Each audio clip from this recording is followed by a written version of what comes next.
प्रिय श्रद्धालुओं, जय श्री कृष्णा, जय श्री राम, जय श्री राधे राधे, जय श्री महाकाल। इस प्रवचन में आपको श्रवण कराएंगे व्यास जी की तपस्या और बल प्राप्ति। सत्यवती के पुत्र महर्षि व्यास पुत्र प्राप्ति के लिए दृढ़ संकल्प कर अत्यंत मनोहर सुमेरु पर्वत के शिखर पर कठोर तपस्या करने लगे। नारद जी से सुने गए एक अक्षर बागवीज ये मंत्र का जप करते हुए तपोनिधि व्यास जी पुत्र प्राप्ति की कामना से परात्पर महामाया में अपना ध्यान केंद्रित किए हुए मन ही मन सोच रहे थे कि अग्नि, भूमि, वायु और आकाश इनकी शक्ति से संपन्न पुत्र की मुझे प्राप्ति हो। इस प्रकार प्रभुता संपन्न वे व्यास जी निराहार रहते हुए 100 वर्षों तक शंकर एवं सदाशिव भगवती की आराधना में लीन रहे। उनके तत्पश्चात चारण के प्रभाव से समग्र चराचर जगत व्याप्त हो गया और महामेधा संपन्न पराशर पुत्र व्यास जी की जटा अग्नि वर्ण की हो गई। उनका यह तेज देखकर इंद्र भयभीत हो गए। तब इंद्र की भयाक्रांत तथा व्याकुल देखकर भगवान शंकर जी उनसे कहने लगे, हे सुरेश्वर, आपको क्या दुख है? आप इस तरह भयग्रस्त क्यों हैं? तपस्वियों से कभी भी ईर्षा नहीं करनी चाहिए, क्योंकि मुनिगण मुझे शक्ति संपन्न जानकर ही तपस्या करते हैं। इंद्र ने उनसे पूछा, व्यास जी ऐसा तप किस लिए कर रहे हैं?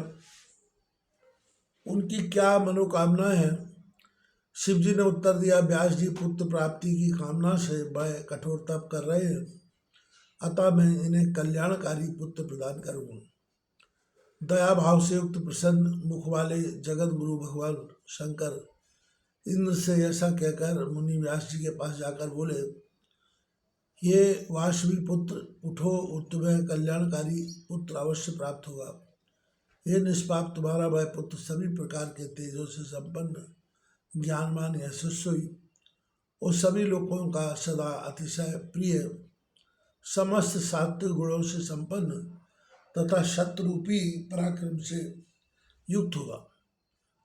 तब शूलपाणी शंकर जी का मधुर वचन सुनकर उन्हें प्रणाम कर द्वैपायन व्यास जी ने अपने आश्रम के लिए प्रस्थान किया।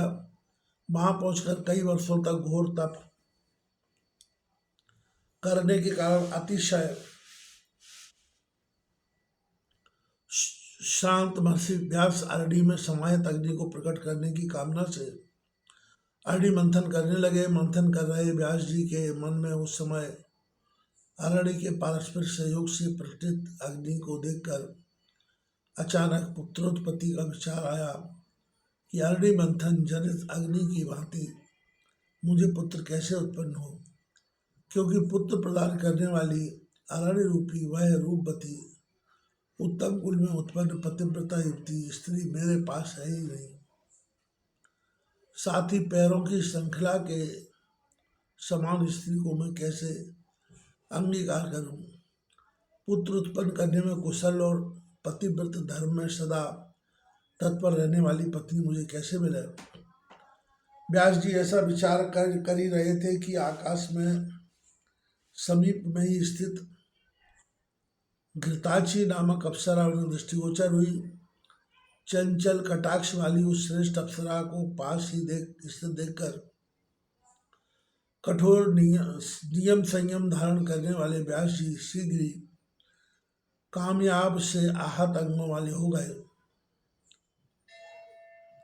वे सोचने लगे, यदि मैं इस अप्सरा को स्वीकार करता हूँ, तब ऐसी स्थिति में महात्मा तथा तपस्वीगण मुझ कामा शक्ति से बिहल का यह उपहास करेगी कि 100 वर्षों तक कठिन तपस्या करने के पश्चात भी एक अप्सरा को देखकर महातपस्वी व्यास इतने में वश कैसे हो गए?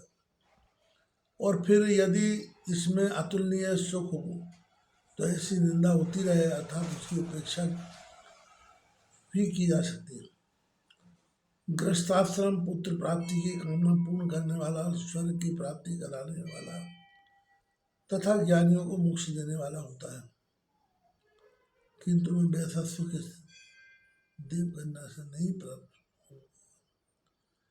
पूर्व काल में नारद जी ने मैंने एक कथा सुनी थी जिसमें राजा पुरुरवा उर्वशी के वशीभूत होकर अत्यंत संकट में पड़ गए थे।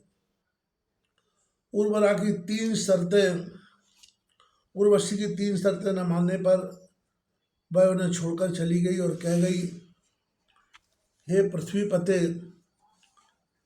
भेड़ियों के समान स्त्रियों को किसी से मित्रता नहीं होती, अतः तुमको चाहिए कि स्त्रीवाद चोरों पर कभी विश्वास ना करें।